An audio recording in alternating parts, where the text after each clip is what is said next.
Hello student, welcome to the Adihantam Academy YouTube channel. So student, today we will talk about the chemical bonding in the organic chemistry. So today we need to understand how elements combines to form a chemical compounds, and today we will discuss about the how carbon can forms chemical compound to forms billions and millions of the organic compound in the field of organic chemistry. This lesson will help you to understand the formation of chemical bond into the general chemistry also.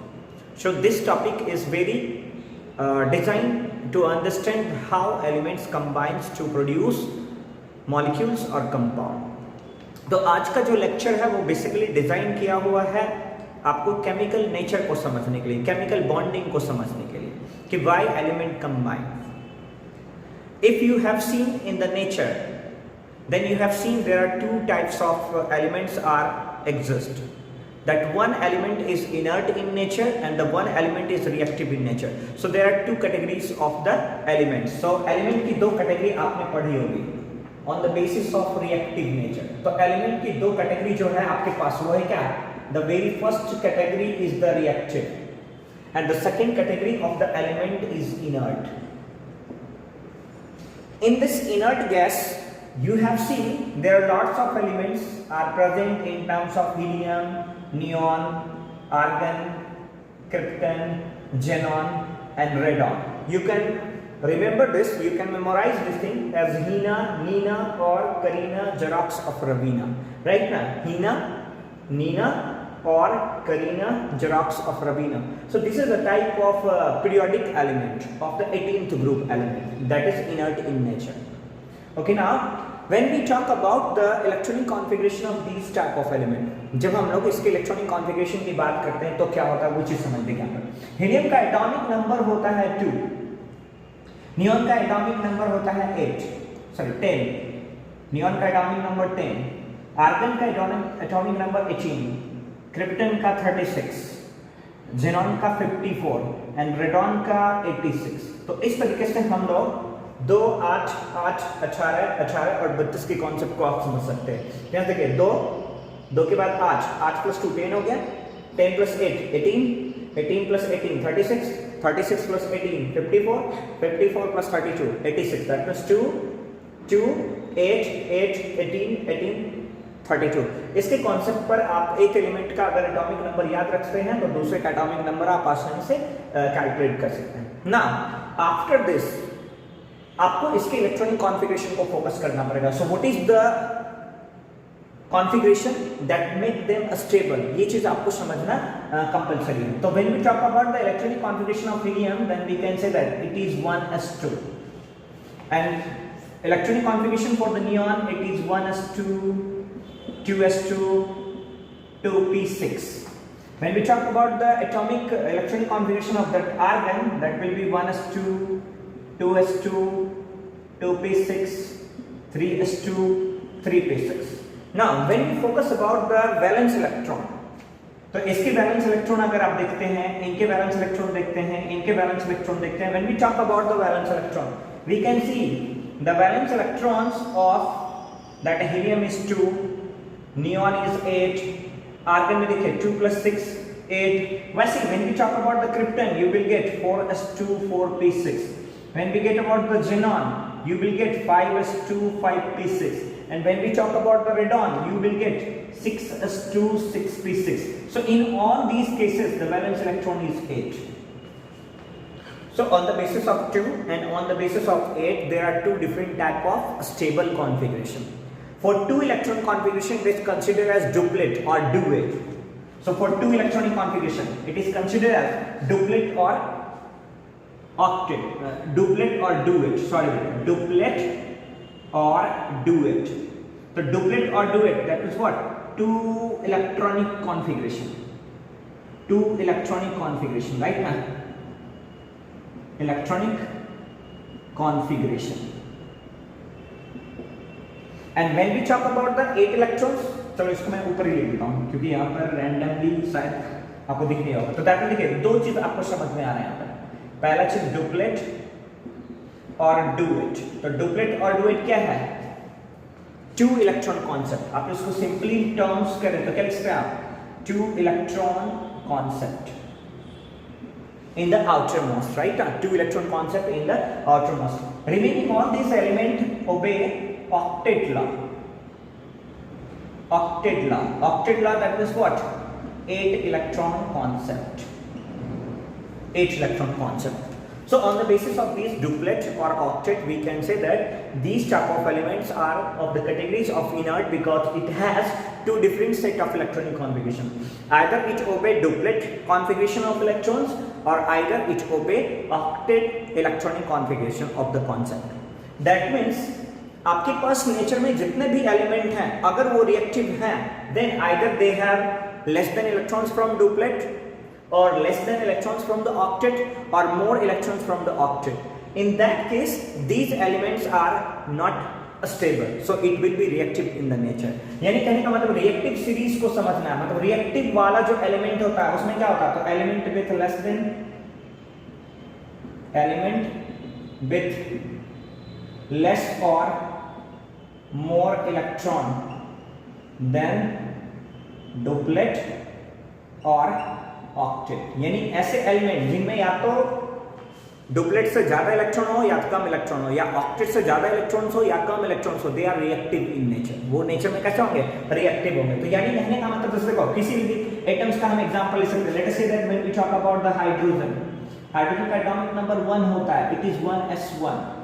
तो इस hydrogen के electronic configuration को देखें तो 1 electrons is less from 2, so it is 1 electrons less than duplet.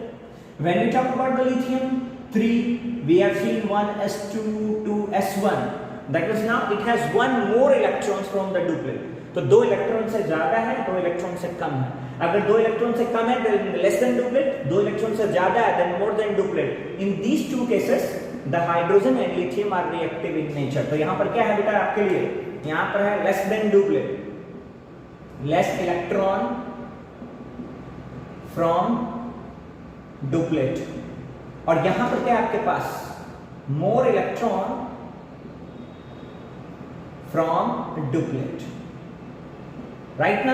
अब दूसरा एक और एग्जांपल हम लोग ले सकते हैं, let us say that when we talk about the fluorine, fluorine has 9 electrons, fluorine has 9 electrons, so when we talk about the fluorine we can get 1s2, 2s2 and 2p5, so that valence electron is 7.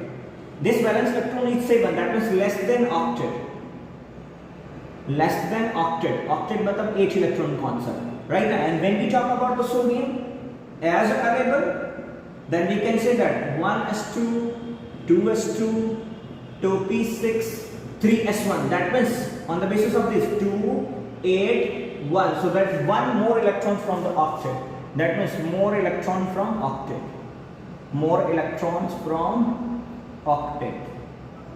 Now you can understand very easily why the element can combine. तो देखिए मैंने बोला क्या, element की दो category होती है, एक इनर्ट कैटेगरी होती है, एक रिएक्टिव कैटेगरी होती है। Inert category can define on the basis of electronic configuration of these inert gases as helium, neon, argon, krypton, xenon, radon, right ना। Helium obey duplet configuration, neon and remaining element of this table obey octet concept. If the element has more or less than the electrons from duplet, or if the element has more or less electrons from the octet, then these elements will be reactive in nature. Clear हो गया, कोई confusion तो नहीं है यहाँ तक? Okay, so we can say that there are two different type of element can exist in the nature, reactive element or inert or stable electrons. यहाँ तक clear है? अब हम next concept के लिए आगे बढ़ते हैं, right ना? I hope सब कुछ आ रहा होगा बोर्ड में, यस सब कुछ आ रहा है। ओके चलिए तो अब नेक्स्ट कॉन्सेप्ट की बात करते हैं हम लोग। चलिए नेक्स्ट है why element combines and how they combines to form chemical bond. Okay so next why element combine. Okay तो नेक्स्ट पॉइंट है आपके पास व्हाई एलिमेंट कंबाइन।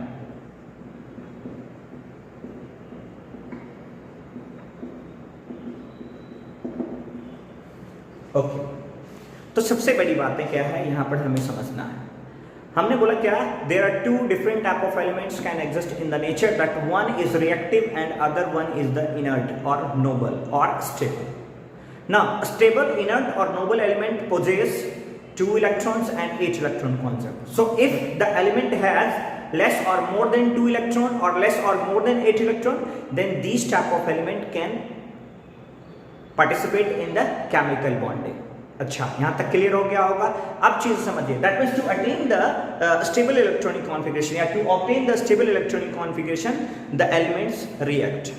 अब एक चीज और देखिए, यानी स्टेबल और अनस्टेबल के पीछे का जो कॉन्सेप्ट है वो क्या कहता है। तो यानी कहने का मतलब क्या होता है, when we talk about the energy level, अगर आपके बॉडी में बहुत ज़्यादा एनर्जी होता है then you are doing lots of work. इसका मतलब आपकी बॉडी स्टेबल नहीं होती उस समय, आप अनस्टेबिलिटी के फैक्टर्स में। और जैसे ही आपकी एनर्जी खर्च हो जाती है, खत्म हो जाती है, you are stable on the bed, आप जाते हैं और बैठ जाते हैं या तो सो जाते हैं, तो that means you are gaining the energy. तो कहने का मतलब क्या होता है कि जब किसी एलिमेंट में एनर्जी ज्यादा होता है they have reactive in the nature, energy कम होता है then they are stable in the nature. तो energy make them reactive, clear है ना। अब एनर्जी ज्यादा और कम कैसे होगा, तो if the element possess more और लेस इलेक्ट्रॉन्स फ्रॉम डुएट और from the octet then they have high energy as compare to the stability factor, that's why the element combine. Clear हो गया होगा यहाँ पर। तो हम क्या लिख सकते हैं, यहाँ पर देखिए, यानी हमारे पास है यहाँ पर क्या कॉन्सेप्ट कि इफ एलिमेंट, यानी एलिमेंट विच हैज मोर और लेस इलेक्ट्रॉन फ्रॉम डुएट और ऑक्टेट, राइट ना, दे पोजेस हाई एनर्जी। डुएट और octet they possess high energy which make them reactive,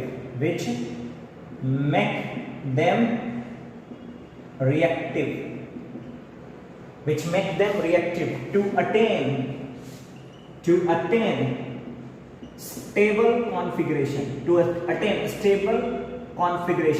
stable electronic configuration, right now, stable electronic configuration as inert gas। Clear हो गया यहाँ तक। यानी कहने का मतलब क्या होता है कि वैसे एलिमेंट जिनके पास डुएट या ऑक्टेट से ज्यादा या कम एनर्जी होता है, कम इलेक्ट्रॉन्स होते हैं या ज्यादा इलेक्ट्रॉन्स होते हैं, उनके पास एनर्जी भी ज्यादा होती है। अगर एनर्जी ज्यादा होती है तो वो क्या करते हैं, रिएक्ट करते हैं to attain the stable configuration. और जैसे ही वो अटेन करेंगे स्टेबल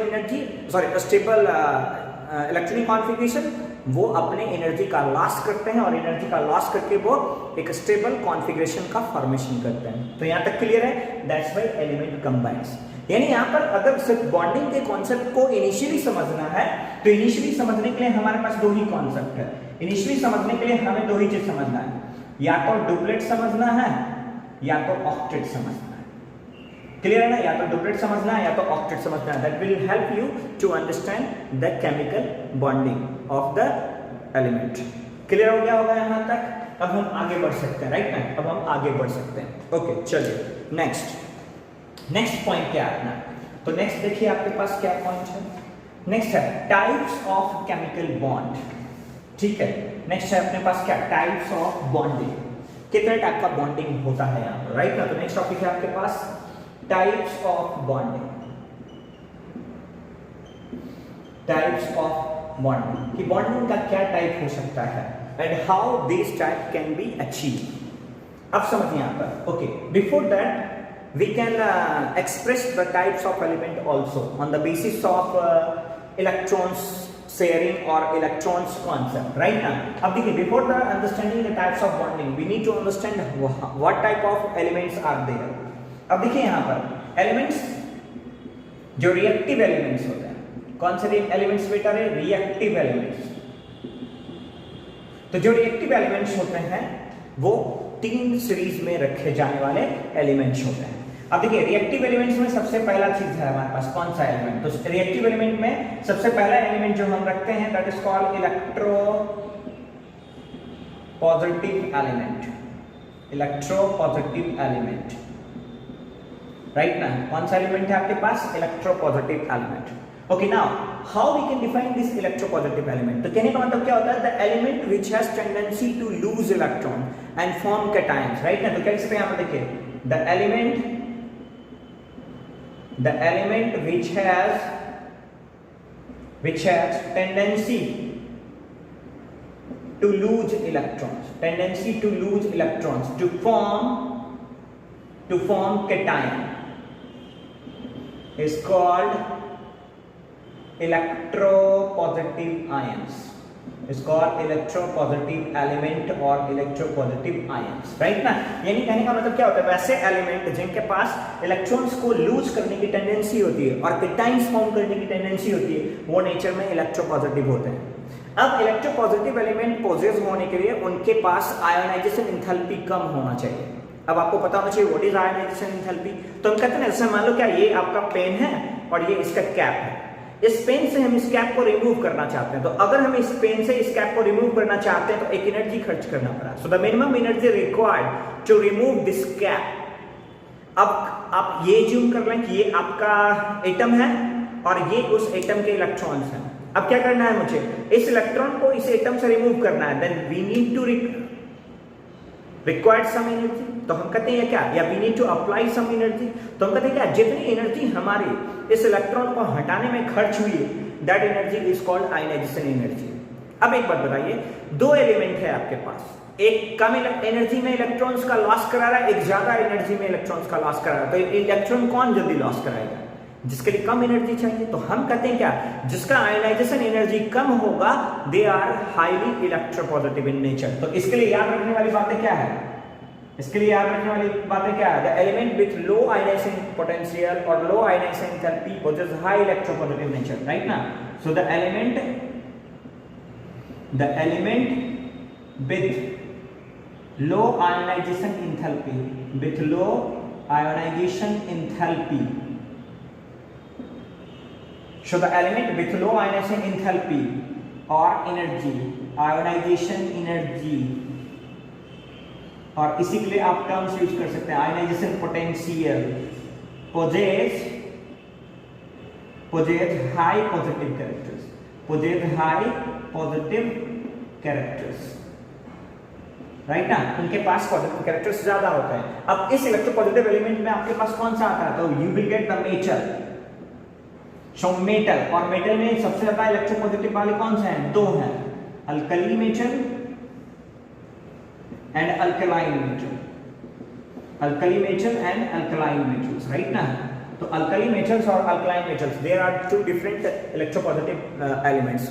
और भी हैं, जितने भी मेटल्स हैं, they can form electropositive ions, but these two are highly electropositive in nature because the atomic size are very large as compare to the another elements of metals, right ना। तो alkali metals और alkaline metals का atomic radius large होता है, इसलिए उसकी ionization potential less होता है। तो ये इजीली क्या कर सकता है, आपका इलेक्ट्रोपॉजिटिव कंपाउंड फॉर्म कर सकता है। अब आपको पता होना चाहिए कि अल्कली मेटल में कौन आता है, अल्कली मेटल में आता कौन है। तो अल्कली मेटल में आता है आपके पास आता है, चलो हाइड्रोजन को भी रख देता हूं, हालांकि आप हाइड्रोजन को बाहर रखेंगे, हाइड्रोजन, सोडियम, सॉरी लिथियम भी होगा, lithium, sodium, potassium, rubidium, caesium and francium, ये आपका अल्कली मेटल है। नेक्स्ट है आपके पास अल्कलाइन मेटल, तो अल्कलाइन मेटल में आता है आपके पास बेरिलियम, राइट है, magnesium, calcium, strontium, barium and radium, right है। तो इसको आप ऐसे याद रख सकते हैं, हलीना ने किया रर से फरियाद, फर्स्ट ग्रुप एलिमेंट है। ये कौन सा ग्रुप एलिमेंट है बेटा, ये फर्स्ट ग्रुप एलिमेंट है। ये कौन सा ग्रुप एलिमेंट है आपका, सेकंड ग्रुप एलिमेंट है, राइट ना। तो ये एक है आपके पास first group element, this is first group element, this is second group element. First group element में आ गया क्या, alkali metal, that is called हलीना ने किया रब से फरियाद, राइट। इसको बोलते हैं बेटा मांगे कार सेंटर बाप राजा। So these two group are highly electropositive in nature, और ऐसे भी जिसका आयनाइजेशन पोटेंशियल लेस होगा, they are electropositive in nature. So the metals are electropositive in nature. Clear हो गया होगा यहाँ तक इलेक्ट्रोपॉजिटिव एलिमेंट के बारे में, ओके, चलिए ठीक है। अब आगे बढ़ते हैं हम लोग किसके लिए, इलेक्ट्रोनेगेटिव एलिमेंट्स के लिए। किसके लिए बढ़ते हैं हम लोग, इलेक्ट्रोनेगेटिव एलिमेंट्स के लिए। तो चलो late us say that what is the electronegative elements. Electronegative elements कौन से होते हैं, राइट ना। तो नेक्स्ट है आपका second electronegative element. Electronegative element. इसका मतलब देखिए ये कौन से एलिमेंट होते हैं जो नेचर में इलेक्ट्रोनेगेटिव होते हैं। तो हम लोग यहां पर लिख सकते हैं क्या, हम लोग लिख सकते हैं the element which has high tendency to gain of electron to form negative ion or anion। Negative ion और अनायन मतलब वो इलेक्ट्रॉन्स को गेन करके या तो नेगेटिव आयन बना दे जिसको हम लोग अनायन कहते हैं। अब देखिए आपको क्या पता करना है, वैसे कौन से एलिमेंट होते हैं जो इलेक्ट्रॉन को अटेन करते हैं या इलेक्ट्रॉन को गेन करते हैं, राइट ना। ये इलेक्ट्रॉन गेनर होता है, वो इलेक्ट्रॉन डोनर होता है। Electropositive are electron donor, electronegative are electron acceptor या इलेक्ट्रॉन गेनर, राइट ना। सो इनको समझने के लिए दो बातें आपको पता होना चाहिए। इनके पास खास दो कैरेक्टर्स होता है, high electronegative in nature, high electronegative in nature मतलब they possess high electron attracting characters या हाई इलेक्ट्रॉन एफिनिटी, राइट ना। आप इसको ऐसे भी कह सकते हैं हाई इलेक्ट्रॉन एफिनिटी। एफिनिटी मतलब होता है टू अट्रैक्ट, इलेक्ट्रॉन को अट्रैक्ट करने की क्षमता जो होगी वो ज्यादा होगा। And large negative value of electron gain enthalpy, right ना। These three things make them very electronegative in nature। अब ये जो ज्यादा इलेक्ट्रोनेगेटिव इन नेचर वाले हैं उनको हम 2-3 ग्रुप में रखते हैं, लेकिन 2 ग्रुप वाला ज्यादा इलेक्ट्रोनेगेटिव है। तो उसमें देखिए सबसे पहला आता है 16th एंड देन होता है आपका 17th। तो 16th में होता है क्या, ओस से टेपो, आप ऐसे याद रख सकते हैं ओस से टेपो, oxygen sulphur selenium tellurium polonium, right ना। Down the group metallic characters increases, ये मेटल होता है, ये दोनों मेटलॉइड्स होते हैं और ये दोनों नॉन मेटल्स होते हैं। नेक्स्ट अगर हम लोग कहते हैं तो कह सकते हैं फूल खिले बाहर आई आंटी, स्टैटिन, राइट ना। तो fluorine, chlorine, bromine, iodine, these are the purely metals, statin is the purely metal। so fluorine, chlorine, bromine, iodine, these are the electronegative nature, so these are electronegative element। ठीक है, मतलब 2 element आपको समझ में आ रहा होगा। रिएक्टिव एलिमेंट 2 टाइप के होते हैं, कैसे कैसे होते हैं, तो एक होते हैं इलेक्ट्रोपॉजिटिव जो इलेक्ट्रॉन्स का क्या कर सकते हैं, लॉस करा सकते हैं। एक होते हैं इलेक्ट्रोनेगेटिव जो इलेक्ट्रॉन को गेन करा सकते हैं, लॉस करके कैटायन बनाते हैं, गेन करके एनायन बनाते हैं, इसलिए उनको इलेक्ट्रोपॉजिटिव में रखा, इनको इलेक्ट्रोनेगेटिव में रखा। अब तीसरा एक और कैटेगरी होता है, तीसरा क्या होता है, एक और कैटेगरी होता है। ठीक है, चलो आगे बढ़े। तीसरा देखिए क्या होता है, थर्ड एलिमेंट को हम लोग बोलते हैं क्या, थर्ड एलिमेंट का जो सीरीज होता है, दे हैव लूज या दे हैव लो टेंडेंसी, उनके पास लो टेंडेंसी होता है। So they have low tendency to gain और लूज ऑफ इलेक्ट्रॉन्स, राइट ना। तो देखिए यहाँ क्या लिख सकते हैं आप, देखिए तीसरी कैटेगरी हमारे पास क्या है, third category. So the category of C, these elements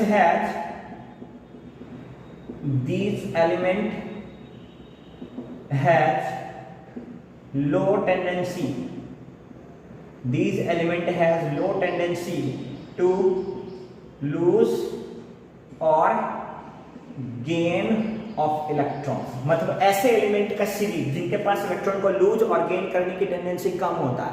so they can share their electrons, तो क्या लिख सकते हैं, they can share their electrons, they can share their electrons, right ना। तो उस टाइप के एलिमेंट जो होते हैं वो अपने इलेक्ट्रॉन्स को शेयर कर सकते हैं। तो reactive elements are of 3 types, first electropositive, second electronegative, third less tendency to gain the electrons, less tendency to lose the electron। then these type of elements can be categorized under the non metals as well as metals. तो amphoteric element होते हैं, ये कैसे nature के होते हैं, amphoteric nature. और amphoteric nature के एलिमेंट को आप बोलते हैं क्या, मेटलॉइड्स, होता है ना, metals, non metals and metalloids. तो ये क्या है आपके पास, amphoteric element, amphoteric element. Amphoteric element क्या है, low tendency of lose electrons, low tendency of gain the electrons. So these are under the amphoteric elements and these are considered as metalloid, metals as well as non metals के category में आप इस reactive element को रख सकते हैं। अब ये 3 चीज समझ में आ गया होगा, अब हम आगे बढ़ सकते हैं, है ना। ओके, अब हम आगे बढ़ सकते हैं। यहां तक क्लियर है? यहां तक क्लियर है? यहां तक क्लियर है?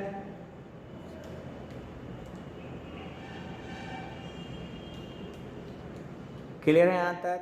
अब हम लोग बात करेंगे टाइप्स ऑफ बॉन्डिंग के, राइट ना। तो कितने टाइप के बॉन्ड होते हैं on the basis of electronegativity, electropositivity and the less tendency to lose electron and gain the electron.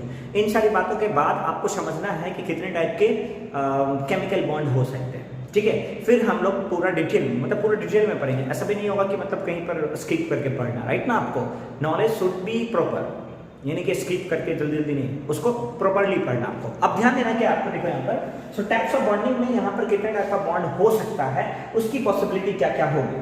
तो अभी तक हम लोगों ने देखा 3 चीजें, तो दो बातें याद रखते हैं हम लोग यहाँ पर कंसीडर कर लेते हैं। अगर हम कंसीडर करते हैं कि इलेक्ट्रोपॉजिटिव एटम को हम ए लिखते हैं और इलेक्ट्रोनेगेटिव एटम को हम बी लिखते हैं, तो what will be the possible bonding should be there. तो याद रखना है सबसे पहली बॉन्डिंग, तो टाइप्स ऑफ बॉन्डिंग में सबसे पहली बॉन्डिंग है that is called ionic bonding. अब ध्यान दीजिए, ये आयोनिक बॉन्डिंग का क्या मतलब है, ये कॉन्सेप्ट क्या है, यानी ये कॉन्सेप्ट ये कहता है कि अगर ए और बी एक दूसरे के साथ कंबाइन करता है तो ए बी बनाता है। अब देखिए, ए जो है आपके पास इलेक्ट्रोपॉजिटिव है और बी जो है आपके पास इलेक्ट्रोनेगेटिव है, then this type of compound will be ionic compound. ये कैसा कंपाउंड होगा बेटा रे?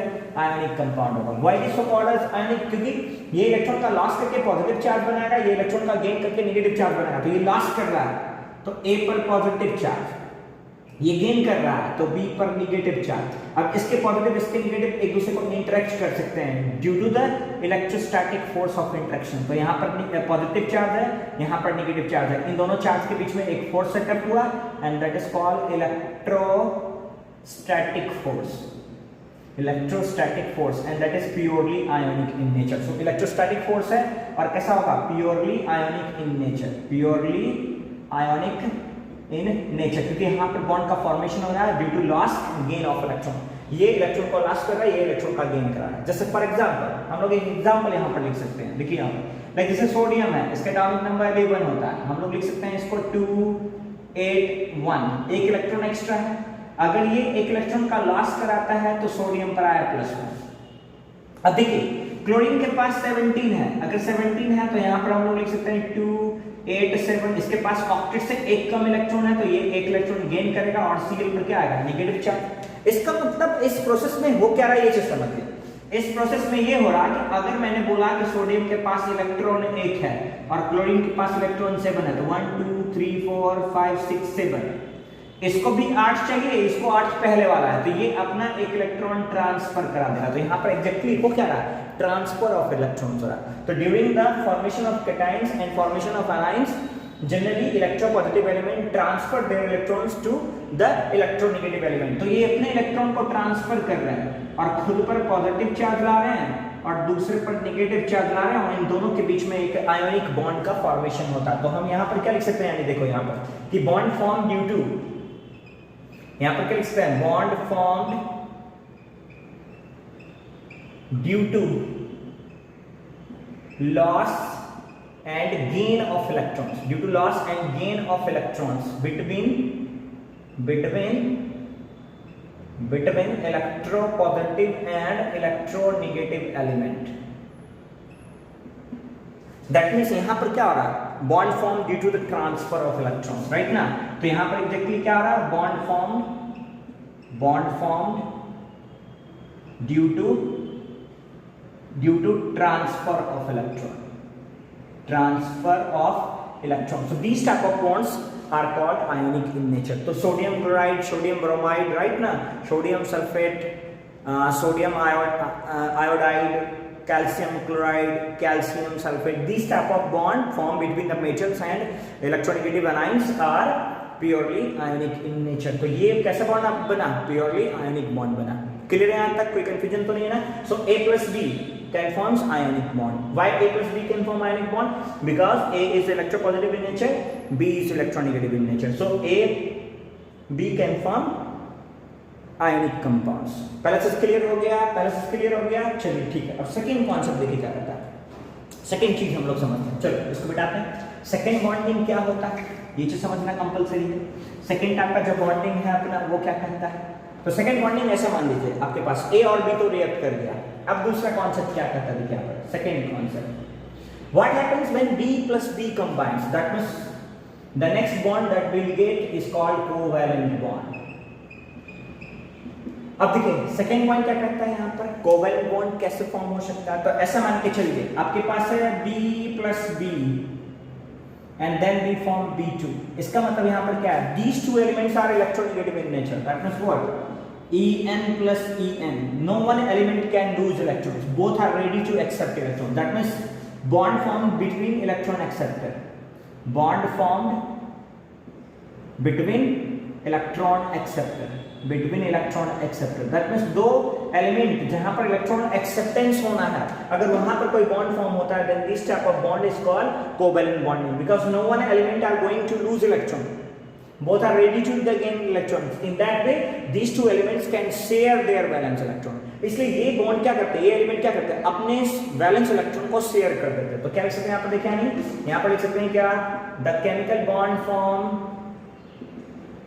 The chemical bond formed due to sharing of electrons, due to sharing of electrons is called covalent bond, right ना। और पूरा डिटेल में हमको ये चीज पढ़ना है, इसको क्या करना है, पूरा डिटेल में पढ़ना है, लेकिन उसके पहले 3 पॉइंट और हम लोग सीख लेंगे, फिर we will enters into the covalent bond. यहाँ तक क्लियर हो गया, क्लियर हो गया, क्लियर हो गया, ठीक है यहाँ तक, ओके। चलिए नेक्स्ट, थर्ड, तीसरा नेचर क्या कहता है, तीसरा किस तरीके का इंटरेक्शन पॉसिबल है, यहां पर देखते हैं। थर्ड देखिए इंटरेक्शन क्या पॉसिबल हो सकता है, what will be the third interaction, तीसरा इंटरेक्शन क्या हो सकता है, आप देखिए थर्ड इंटरेक्शन की अगर हम लोग बात करते हैं, then third interaction is called metallic bond. यहां पर क्या है, मेटालिक बॉन्ड। अब देखिए मेटालिक बॉन्ड का क्या कॉन्सेप्ट कहता है, इसको समझना कंपलसरी है, मेटालिक बॉन्ड का कॉन्सेप्ट क्या कहता है। तो ध्यान दीजिए, देखिए यहाँ पर मेटालिक बॉन्ड कैसे फॉर्म हो सकते हैं, when two electropositive element combines, that means A और A combine to form A। अब इसके पास भी इलेक्ट्रॉन लॉस करने की टेंडेंसी है, इसके पास भी इलेक्ट्रॉन लॉस करने की टेंडेंसी है, then this type of metals यानी electropositive plus electropositive, electropositive plus electropositive, what type of bonding is there, metallic bond। अब इस बॉन्ड के नेचर को समझिए, उसके लिए हम एक एग्जांपल लेते हैं। Let us say that we have sodium metal,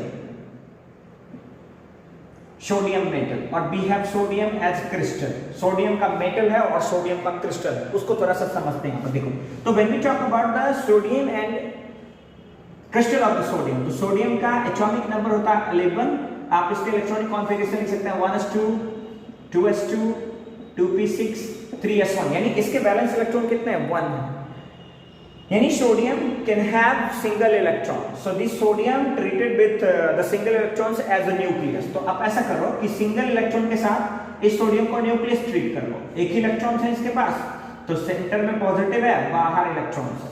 तो देखिए सेंटर में पॉजिटिव है, बाहर इलेक्ट्रॉन्स है, इसका मतलब क्या है, इसको हम ऐसे लिख सकते हैं, they can be treated as sodium as nucleus and the valence electron as 1 electron.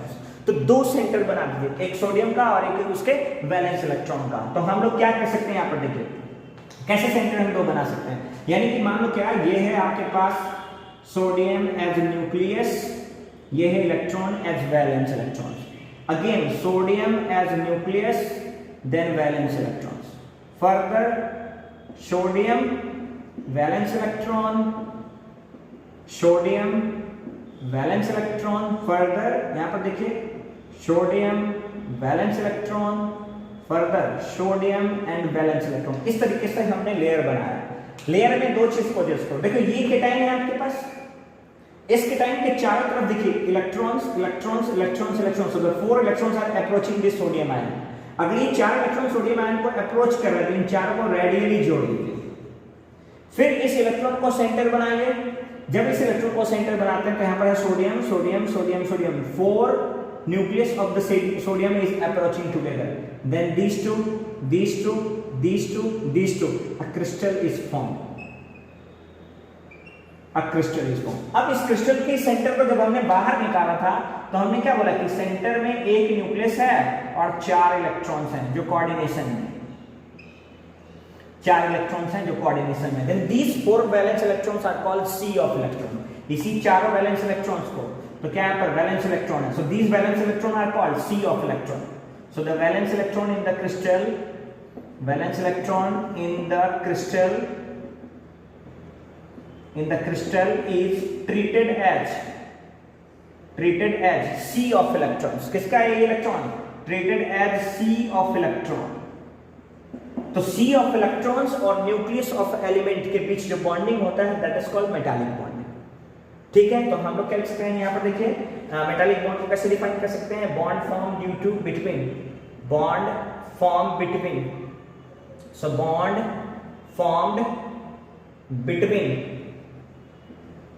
formed between C of electrons and nucleus of the metal is called metallic bonding.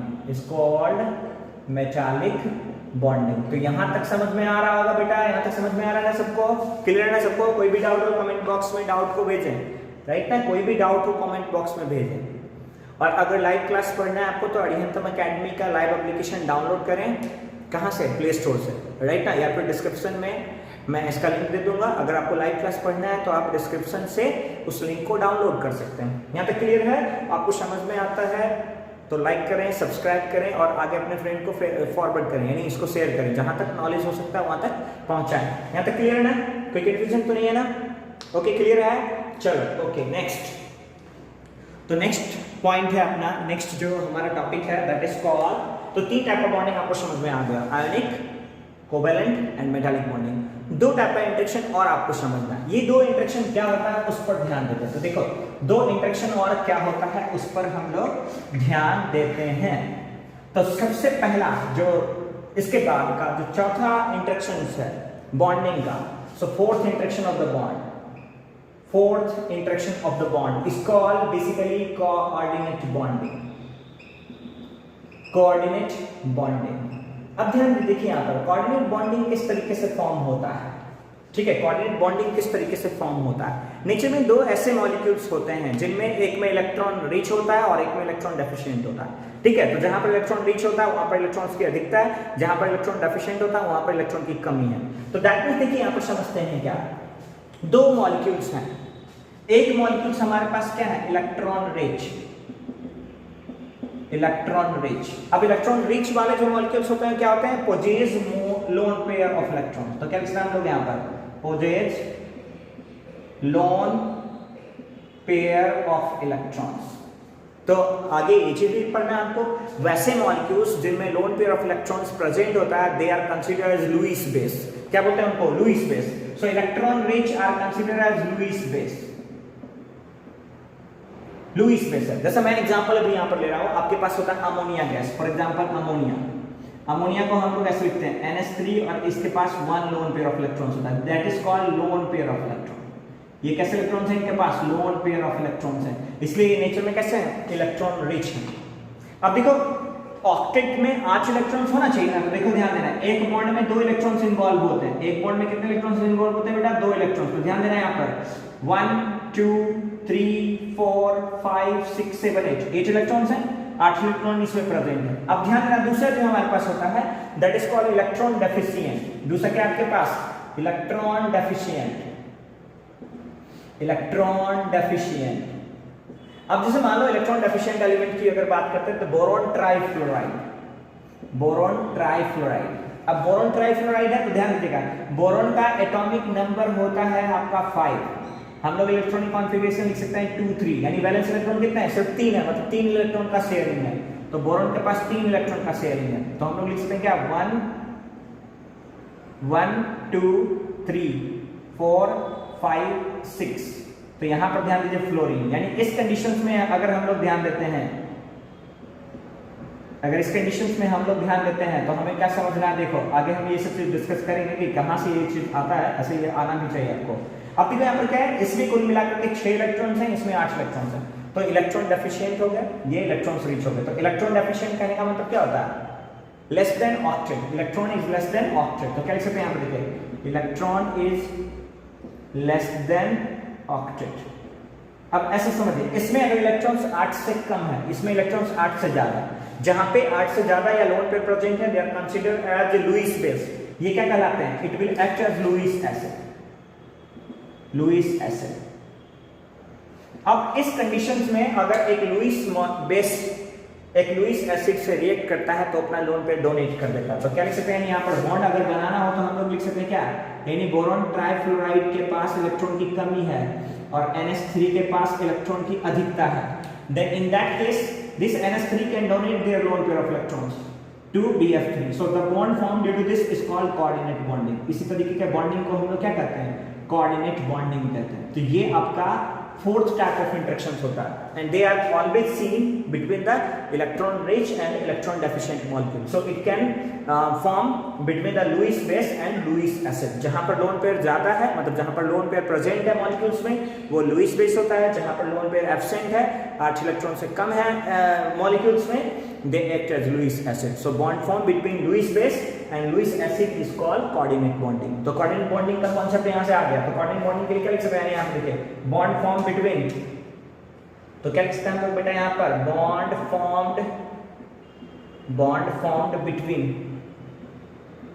Bond formed between Lewis base and Lewis acid due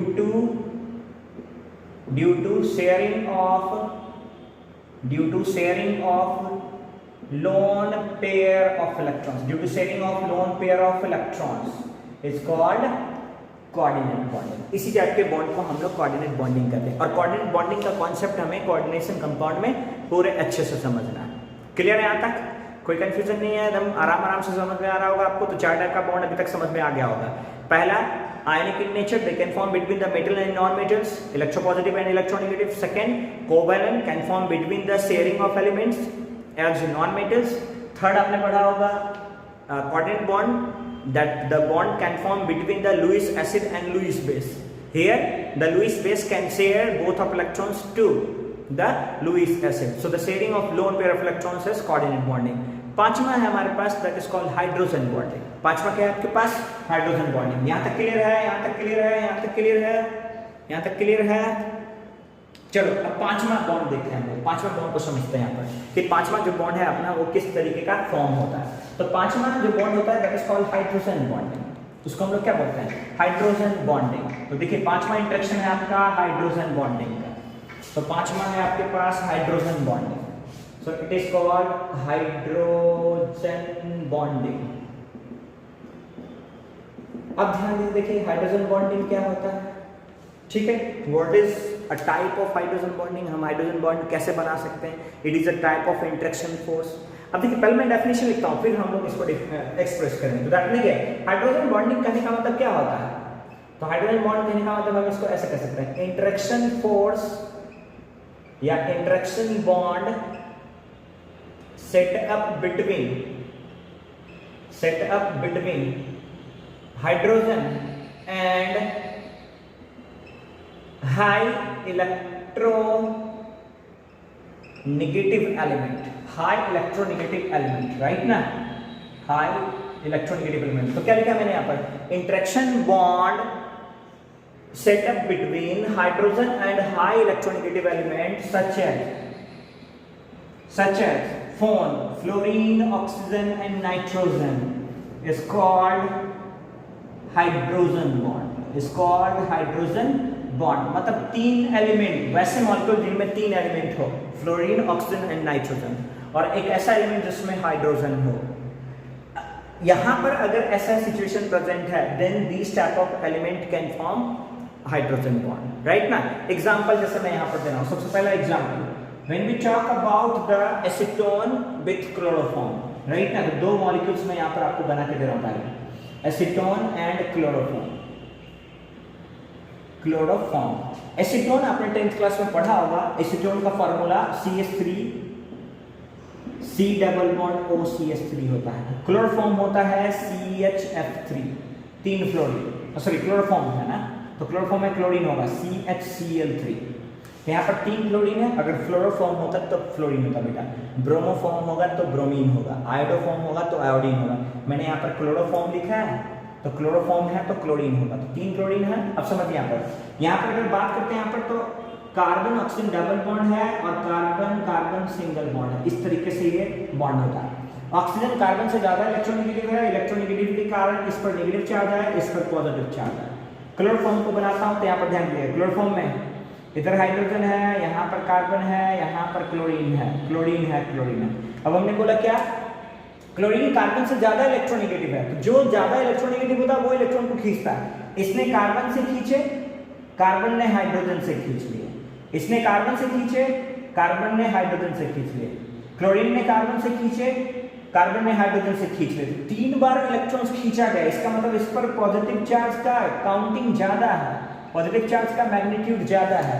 then the polarity of H+ is high and the polarity of O- is high, then the bond setup between these two are called hydrogen bond. क्योंकि देखिए एक hydrogen और एक oxygen है, hydrogen है और oxygen है, ठीक है। दूसरा भी एग्जांपल हम ले सकते हैं, लाइक जैसे for example bond form between the molecules of hydrofluoric acid, molecules of hydrofluoric acid. अच्छा, अब ध्यान दीजिए यहाँ पर हाइड्रोजन फ्लोरीन है, यहाँ पर भी हाइड्रोजन फ्लोरीन है, तो हम लोग क्या देख पाते हैं यहाँ पर, देखिए fluorine is more electronegative as compared to the hydrogen. If the fluorine is more electronegative as compared to the hydrogen, then we can say that fluorine possesses negative charge, hydrogen possesses positive charge. Again यहाँ पर देखिए fluorine possesses negative charge, hydrogen possesses positive charge. अब इस fluorine के negative charge और hydrogen के positive charge के बीच में एक इंटरेक्शन सेटअप हो सकता है, and that interaction force is called electrostatic force, and this electrostatic force is also called hydrogen bonding. Sorry beta, this is called hydrogen bond. So there are 5 different type of bond can be formed between the different elements, right ना। और इस combination के basis पर ही आपको समझ में आ रहा होगा अलग अलग regions हैं, उसके कारण वो अपनी स्टेबिलिटी को अटेन करने के लिए कहीं ना कहीं किसी न किसी तरीके का एक सेटअप, एक स्ट्रॉन्गर एक बॉन्ड बना रहे हैं, एक बंधन बना रहे हैं, राइट ना। आपने देखा भी होगा रिलेशन तब स्ट्रांग होता है जहां पर एक बॉन्डिंग होता है, तो हर चीज की जगह पर एक बिजनेस तब स्ट्रांग होता है जहां पर क्या होता है, क्लाइंट और जो ऑनर होता है उसके बीच में एक बॉन्डिंग होती है। तो जहां पर बॉन्ड बनता है वो स्टेबल होता है, स्टेबिलिटी के लिए बॉन्ड का बनना कंपलसरी होता है, ठीक है। अब आगे हम डिस्कस करेंगे इसमें कोवैलेंट बॉन्ड कैसे फॉर्म होता है, ठीक है। तो अपना सीरीज जो है वो किसके लिए होगा, कोवैलेंट बॉन्ड के लिए होगा। यहां तक देखें तब तक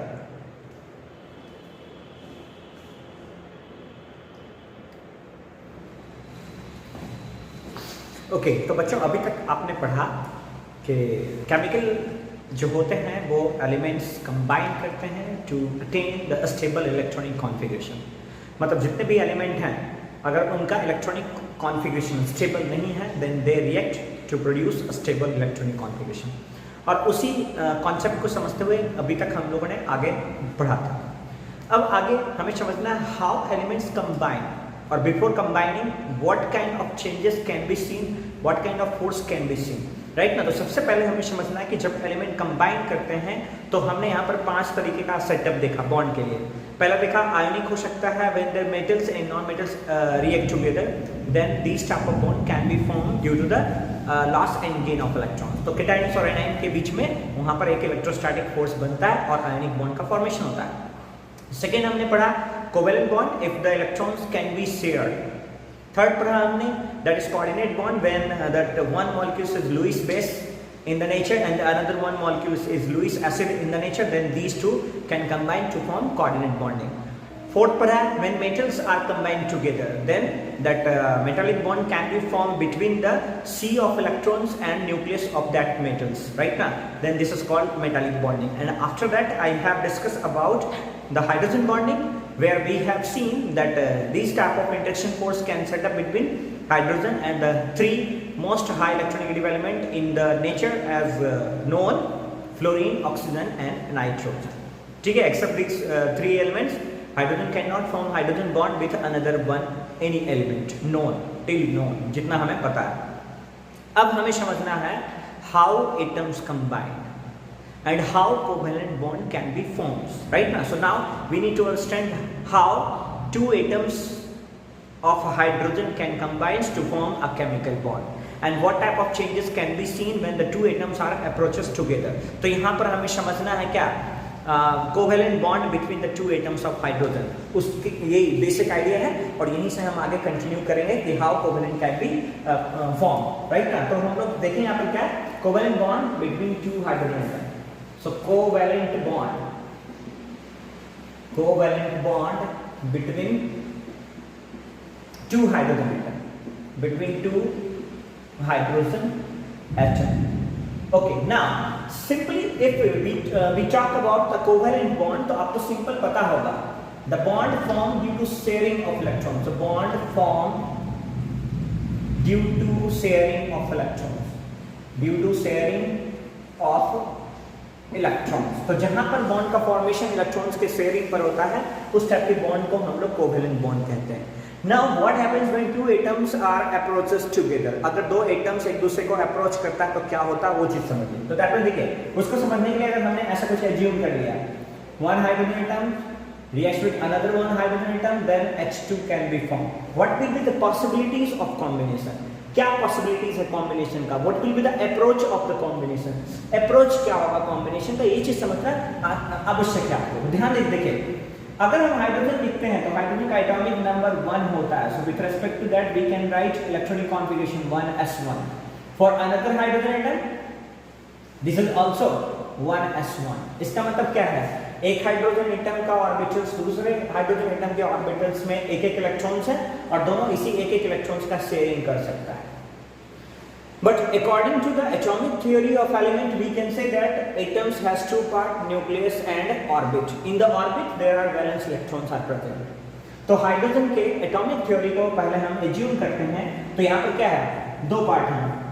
The central part is the nucleus and the outermost part is the orbit where electrons is located. Right now, next देखो यहाँ पर, in the center of this orbit, nucleus are present and in the outermost orbit, electrons are present. अब ध्यान देकर देखिए यहाँ पर ये भी हाइड्रोजन है, ये भी हाइड्रोजन है। हम समझने के लिए इसको बोल देते हैं क्या, ये है हाइड्रोजन ऑफ ए और ये है हाइड्रोजन ऑफ बी। दो एटम्स हैं हाइड्रोजन के, hydrogen of A hydrogen of B, ताकि आपको समझना आसान हो जाए, कुछ सिंबॉलिक रिप्रेजेंटेशन आसान होता है। अब समझिए ये है न्यूक्लियस फर्स्ट हाइड्रोजन एटम का।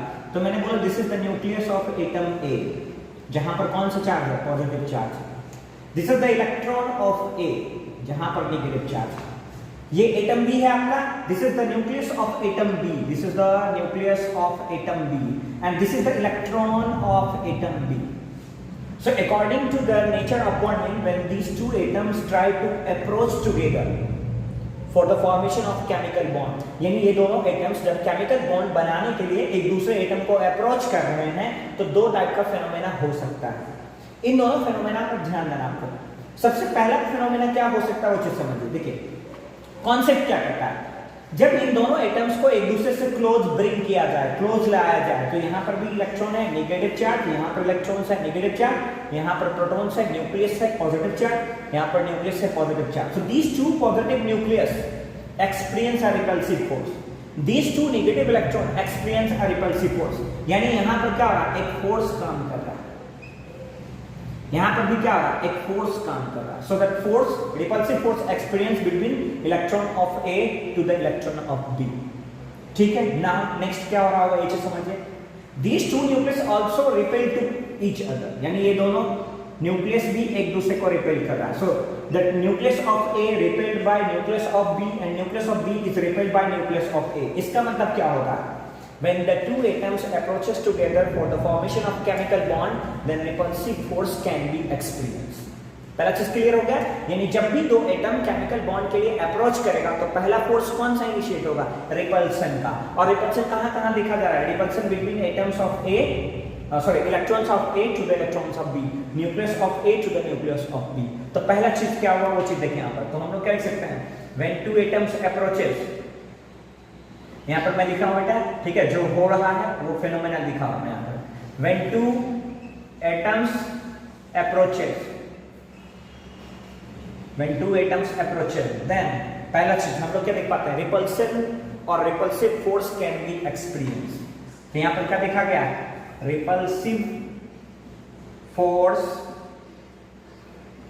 कैन बी एक्सपीरियंस्ड, राइट ना। तो repulsive force can be experienced. क्या हुआ यहाँ पर, एक रिपल्सिव फोर्स बना। अब ध्यान दें, अगर रिपल्सिव फोर्स बना तो क्या होगा, रिपल्सन हुआ कहां पर, so electron of A repel electron of B, तो फोर्स ऑफ रिपल्सन यहां काम किया। अच्छा, next nucleus of A repel nucleus of B, तो रिपल्सन फोर्स यहां पर भी काम किया। So these two repulsion takes place. अब एक चीज समझिए यहां पर, देखिए मान लेते हैं क्या, ऐसा मान लीजिए ये न्यूक्लियस ऑफ ए है, ये न्यूक्लियस ऑफ बी है, दोनों को यहां पर लाया, दोनों के बीच में फोर्स लगा। फोर्स से क्या होता है, आपने पढ़ा होगा कि if the force experience then the displacement can be seen. तो अगर इन दोनों न्यूक्लियस के बीच में अगर फोर्स लगा तो डिस्प्लेसमेंट होना चाहिए। तो डिस्प्लेसमेंट क्या होगा, due to this displacement the distance will maximize. ये डिस्टेंस पहले इतना था, अब ये डिस्टेंस मैक्सिमाइज हो गया। So this is the distance between the two nucleus that can be maximized due to the force of repulsion। मतलब दोनों न्यूक्लियस के बीच में जब फोर्स लगा तो फोर्स ऑफ रिपल्सन के कारण ये दोनों न्यूक्लियस रिपेल हो गए, इसलिए दोनों के बीच का डिस्टेंस मैक्सिमाइज हो गया ना। Such type of force can be also experienced by the electron of these two atoms. So now if it is the electron's distance between two atoms, then due to force of repulsion the distance can be maximized। तो हमने क्या पढ़ा, due to the force of repulsion the distance between nucleus of two atoms and the electron of two atoms can maximize। कहां तक maximise होगा, तो क्या ऐसे चलता चला जाएगा, it is not necessary that can be displaced till force can be experienced। कोई भी ऑब्जेक्ट तभी तक डिस्प्लेस करता है जब तक उसके ऊपर कोई फोर्स एक्सपीरियंस कर रहा होता या फोर्स काम कर रहा होता। तो मैंने बोला यहां तक आने के बाद अगर फोर्स खत्म हो गया, फोर्स मिनिमाइज हो गया, तो रिपल्सन यहां पर मैक्सिमाइज हो गया, इससे ज्यादा रिपल्सन आप नहीं देख सकते। तब हमने बोला जहां पर रिपल्सन खत्म हो गया वहां पर क्या शुरू हो जाएगा, अट्रैक्शन शुरू हो जाएगा। जहां पर रिपल्सन खत्म हुआ वहां पर क्या शुरू होगा, अट्रैक्शन शुरू होगा। तो पहला चीज हम जो देख पा रहे हैं यहां पर देखिए। सेकेंड चीज, due to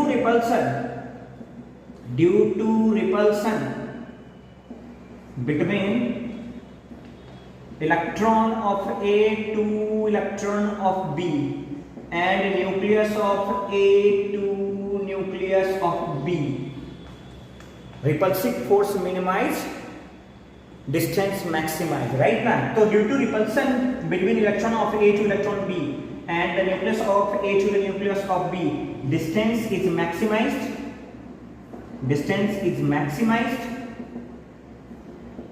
where repulsive force will minimize, where repulsive force get minimized. समझ में आ गया आपको, जहां पर रिपल्सिव फोर्स मतलब डिस्टेंस अगर मैक्सिमाइज हो गया तो रिपल्सिव फोर्स मिनिमाइज हो गया, इसका मतलब वहां पर रिपल्सिव फोर्स काम नहीं कर रहा। देन अट्रैक्टिव फोर्स इनिशिएटेड, तब जाकर के अट्रैक्शन काम करना शुरू करता है। इसका मतलब पहले हमेशा जब भी बॉन्ड बनेगा, किसी भी कंडीशंस में जब एटम्स बॉन्ड बनाने के लिए जाएंगे तो दोनों तरफ पहले इलेक्ट्रॉन्स क्लाउड होता है, इलेक्ट्रॉन क्लाउड पर नेगेटिव चार्ज होता है, तो उसके कारण रिपल्सन लगेगा, अट्रैक्शन बाद में करना शुरू होगा। राइट ना, यहां तक क्लियर है। तो हम इसकी बातें बाद में करेंगे। अब देखते हैं तीसरा क्या हो रहा है। इसका बाद यानी तीसरा मुझे कुछ स्पेस चाहिए, so for this space we need to remove these things. Okay, अब देखो समझो, डायग्राम रहने देता हूं, ये बातें मैं हटा देता हूं, ठीक है, क्योंकि ये आप समझ चुके हैं। ओके ना, अब समझिए क्या हुआ, दोनों के बीच का डिस्टेंस मैक्सिमाइज हुआ, तो मैक्सिमाइज से कॉन्फ़िगरेशन चेंज होता है। तो मैंने बोला कि मान लेते हैं इसका कॉन्फ़िगरेशन इधर चेंज हो गया, ये इधर आ गया, घूम के इधर आ गया इलेक्ट्रॉन्स, राइट ना, और ये वाला इलेक्ट्रॉन्स वहीं पर है, ठीक है।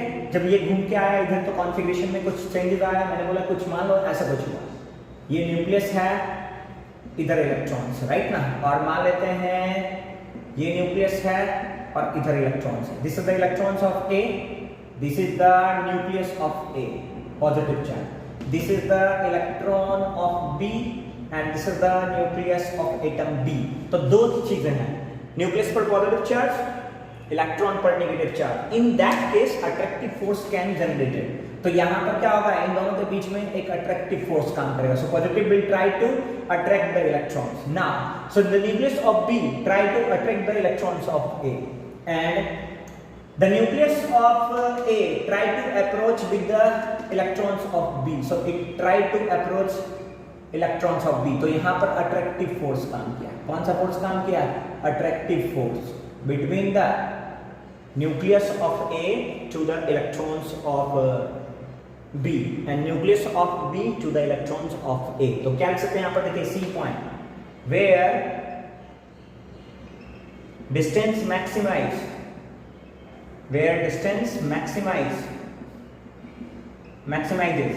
and repulsive force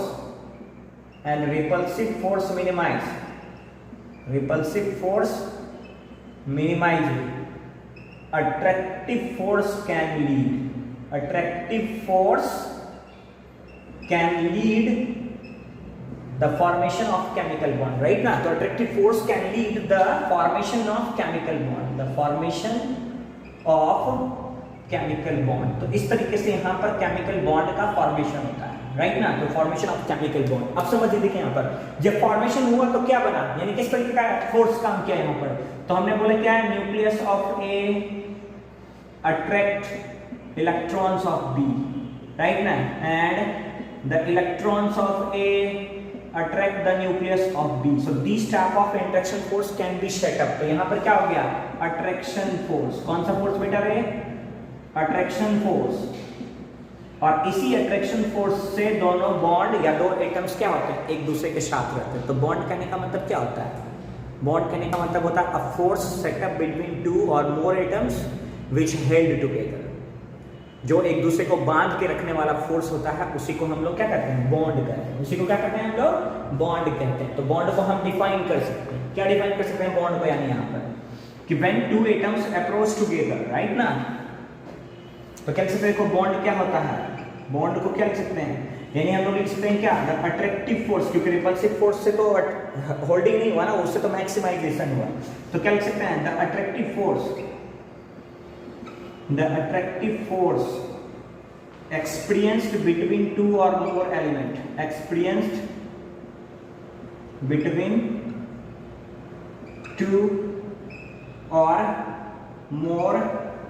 atoms which held together is called bond. समझ में आ गया यहाँ तक. इस तरीके से शेयरिंग से क्या होता है, केमिकल बॉन्ड का फॉर्मेशन होता है. And this type of chemical bond is called covalent bond. I hope so आपको एंजॉय, आप लेक्चर को एंजॉय कर रहे हैं. क्लियर यहाँ तक, समझ में आ गया ना. ओके, अब हमें समझना है next concept, that concept of covalent bonding into the carbon atoms, right ना. अब हमें क्या किसमें एंटर करना है, concept of the covalent bonding. यहाँ तक क्लियर है, यहाँ तक chemical bonding. So the next concept of chemical bonding is called orbital overlapping of covalent bonding, right ना. यानी covalent bond के formations में orbitals का overlapping समझना आपको, right ना. तो दैट में देखिए, यानी कि next concept अपना क्या है, overlapping. So overlapping of orbitals, so orbital overlapping of covalent bonding, right ना. तो next topic है अपना orbital overlapping of formation of covalent bonding, right now. So orbitals overlapping, right now. The next concept, orbitals overlapping in the formation of covalent bond,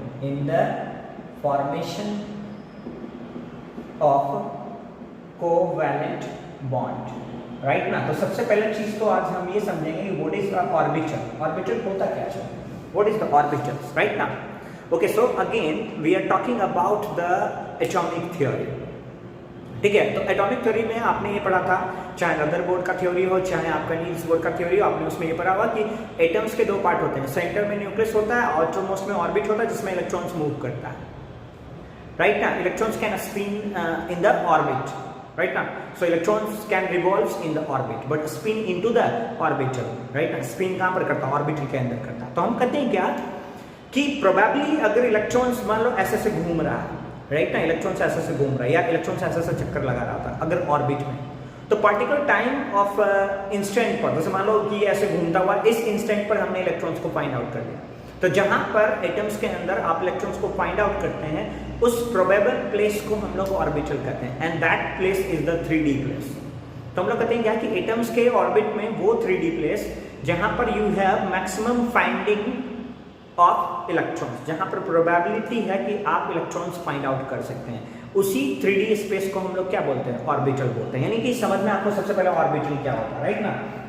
तो तो orbital कहने का मतलब क्या होता है, यानी ऑर्बिटल कहने का मतलब हो गया क्या, तो हम लोग लिख सकते हैं 3D space in the orbit where you have maximum probability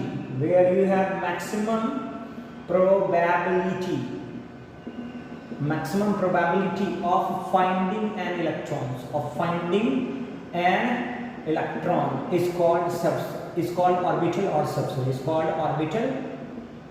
or subshell, ठीक है, यहां तक आपने पढ़ा होगा।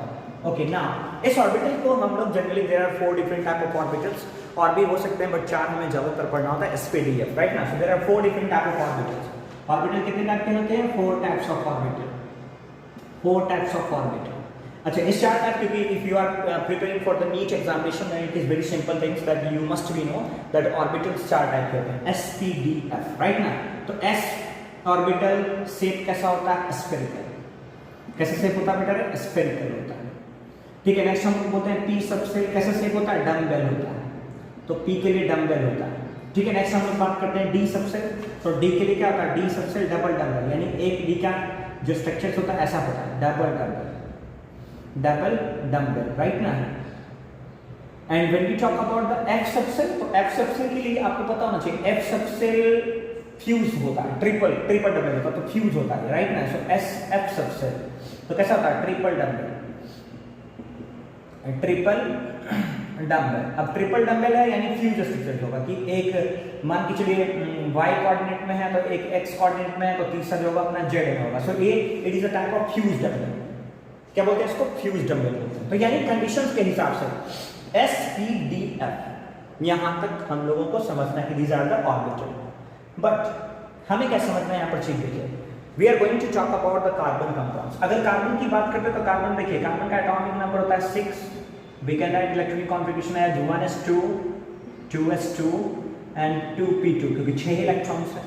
ओके, नाउ ये इनर ऑर्बिट है और ये आउटर मोस्ट ऑर्बिट है। So this is the valence orbit and this is your penultimate orbit. Orbit मतलब वैलेंस शेल के पहले के ऑर्बिट को पेनल्टीमेट ऑर्बिट बोलते हैं। तो ये पेनल्टीमेट ऑर्बिट है और ये आपका क्या है? Valence orbit. So valence shell that you have is 2s2 and 2p2, ठीक है यहां तक? ओके, नाउ उसके बाद समझिए, अगर वैलेंस 2s2 2p2 है तो वैलेंस ऑर्बिटल कौन सा है आपके पास? जो वैलेंस ऑर्बिट है, सॉरी वैलेंस ऑर्बिटल, तो वैलेंस ऑर्बिटल कौन कौन से हो गए? S and P are present, S है और P है, ठीक है। दूसरा देखिए, हम लोग कहते हैं क्या, जब हम लोग ये इलेक्ट्रॉनिक कॉन्फ़िगरेशन लिखते हैं तो इसमें 2 चीजें, ये नंबर है और ये ऑर्बिटल है। नंबर को हम लोग प्रिंसिपल क्वांटम नंबर बोलते हैं, जो सेल नंबर होता है, जो ऑर्बिट नंबर होता है, उसको हम प्रिंसिपल क्वांटम नंबर बोलते हैं। तो प्रिंसिपल क्वांटम नंबर 2 के लिए D और F सबसेल नॉट पॉसिबल। तो हम यहाँ पर क्या दिख पा रहे हैं?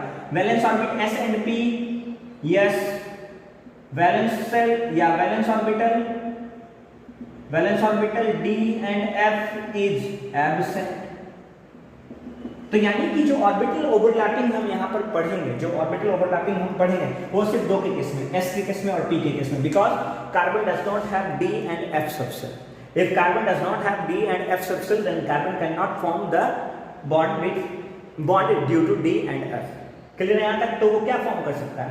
या तो S ऑर्बिटल को ओवरलैप करा सकता है या तो P ऑर्बिटल को ओवरलैप करा सकता है। तो यहाँ पर हमें समझना है when bond is formed between the 2 carbon atom, then either S orbital can overlap or P orbital can overlap, or the set of these orbitals can overlap, that is called hybridization। तो hybrid orbital का overlapping हो सकता है या sp orbitals का overlapping हो सकता है। तो हमें वही समझना है कि how these 2 orbitals can overlap, ठीक है ना? क्लियर है यहाँ तक? ओके, तो ओवरलैपिंग का कॉन्सेप्ट अब हम समझने जा रहे हैं। तो ओवरलैपिंग 2 तरीके से पॉसिबल है। क्या पॉसिबिलिटीज है ये चीज देख लेते हैं यहाँ पे। चलिए, ओके ना। तो देखिए, 2 ही टाइप के ऑर्बिटल्स हैं और 2 टाइप के ऑर्बिटल्स हैं, तो ओवरलैपिंग किस तरीके का पॉसिबल हो सकता है? पहला पॉसिबिलिटीज हम मान लेते हैं क्या, जैसे मान लो यहाँ पर आपके पास है S orbital plus S orbital, यानी 2 S ऑर्बिटल है। अगर 2 S ऑर्बिटल है, आपने देखा था कि S ऑर्बिटल का शेप स्फेरिकल होता है, यानी यहाँ पर स्फेरिकल है, ये सेंटर में न्यूक्लियस है, ये स्फेरिकल है, ये सेंटर में न्यूक्लियस है। तो क्या हो सकता है? These 2 orbitals can overlap head on head, यानी ये कुछ ऐसे ओवरलैप कर सकता है। ये कुछ ऐसे ओवरलैप कर सकता है। तो this type of overlapping is called head on axial, right. देखिए दोनों एक ही एक्सिस पर, both nucleus lie on the same axis. Head on because दोनों का सिर और सिर टकरा रहा है, तो हेड ऑन या एक्सियल या लीनियर ओवरलैपिंग। क्या बोल सकते हैं इसको? Linear overlapping. यानी इस तरीके से ऑर्बिटल्स ओवरलैप कर सकता है अगर S और S कंबाइन करता है तो। अब ध्यान दीजिए, देखिए क्या हो सकता है। When S and P try to overlap with this, S और P की पॉसिबिलिटी देखिए, समझिए। S plus P ओवरलैपिंग अगर समझना है तो S का शेप स्फेरिकल और P का शेप डम्बेल। यहाँ पर न्यूक्लियस है, यहाँ पर न्यूक्लियस है। तो सबसे पहला ओवरलैपिंग हम जो पॉसिबल देख पा रहे हैं कि ये हेड ऑन चलना चाह रहा है इसके साथ। जब ये इसके साथ इस तरीके से हेड ऑन चलना चाह रहा है तो क्या पॉसिबिलिटीज होती है, आप देखिए। क्या ये P डंबल को पेनिट्रेट कर पाया? पेनिट्रेट नहीं कर पाया। इसका मतलब पेनिट्रेट नहीं कर पाया तो एक कॉमन साइडेड एरिया डेवलप नहीं हुआ, या एक कॉमन एरिया डेवलप नहीं हो पाया जहां पर दोनों के बंधे हुए इलेक्ट्रॉन्स प्रेजेंट हो। Then this type of overlapping is called zero overlapping. ये किस तरीके का ओवरलैपिंग है? Zero overlapping. यानी S और P इस तरीके से ओवरलैप नहीं कर सकता। ये कैसा होता है? जीरो ओवरलैपिंग करता है, क्योंकि मैंने दोनों को साइड साइड ओवरलैप करना चाहिए। ठीक है, अब ध्यान दीजिए इसकी दूसरी पॉसिबिलिटीज क्या है। S and P की दूसरी पॉसिबिलिटीज क्या है? देखिए यहाँ पर S and P की ये साइड वाइज ओवरलैपिंग कराया था मैंने। कैसे कराया था मैंने? Side wise. अब हम लोग कराते हैं head on head on overlapping. Head on overlapping, right है। तो हेड ऑन में क्या पॉसिबिलिटी देखिए, यहाँ पर न्यूक्लियस है, ये न्यूक्लियस है, इन दोनों को ऐसे ओवरलैप करने की कोशिश करेंगे तो यहाँ पर एक क्या होगा? पेनिट्रेशन डेवलप होगा और एक कॉमन एरिया डेवलप होगा। Then this type of overlapping can be proceed. तो देखिए यहाँ से हेड ऑन यहाँ पर भी हुआ, हेड ऑन लीनियर एक्सियल यहाँ पर भी हुआ। So this type of orbital overlapping is also head on linear और एक्सियल ओवरलैपिंग। क्लियर हो रहा होगा? कोई कंफ्यूजन तो नहीं है? So this is called zero overlapping side wise, this is called overlapping penetration, and that bond can be formed due to the head on linear or axial overlapping between the two atoms। ना clear है यहाँ तक? चलिए next देखते हैं। सी next concept क्या कह सकता है? नेक्स्ट कॉन्सेप्ट आपको पता है क्या? S और S के साथ तो ओवरलैपिंग कर लिया, यानी यहाँ पर रिलेशन बना, यहाँ पर बॉन्ड बना, रिजल्ट फॉर्म हुआ। S एंड P जब साइड वाइज ओवरलैपिंग के लिए गया, ओवरलैपिंग नहीं हुआ, कोई बॉन्ड नहीं बना, कोई रिलेशन एस्टैब्लिश नहीं हुआ, बॉन्ड का फॉर्मेशन नहीं हुआ। लेकिन जब S और P लीनियरली ओवरलैप होने के लिए गया, हेड ऑन ओवरलैप हुआ, एक्सियल ओवरलैप हुआ, तो वहां पर एक इंटरेक्शन सेटअप हुआ, केमिकल बॉन्ड सेटअप हुआ, कुछ रिजल्ट मिलेगा। तो रिजल्ट यहां पर मिला, रिजल्ट यहां पर मिला, and these two type of overlapping are same, head on, linear, axial. तीसरी पॉसिबिलिटीज क्या है उसके बारे में बात करते हैं यहां पर। What happened when P and P is gone for the overlapping. P और P जब एक दूसरे के साथ ओवरलैपिंग के लिए प्रोसीड करता है तो क्या पॉसिबिलिटीज बनती है? तो पहला चीज हम यहाँ पर देख लेते हैं साइड वाइज। पहला चीज हम लोग क्या देख पाते हैं यहाँ पर? Side wise. कि साइड वाइज अगर ओवरलैपिंग पॉसिबिलिटीज है तो मान के चलो क्या Px और Px साइड वाइज करा लेते हैं।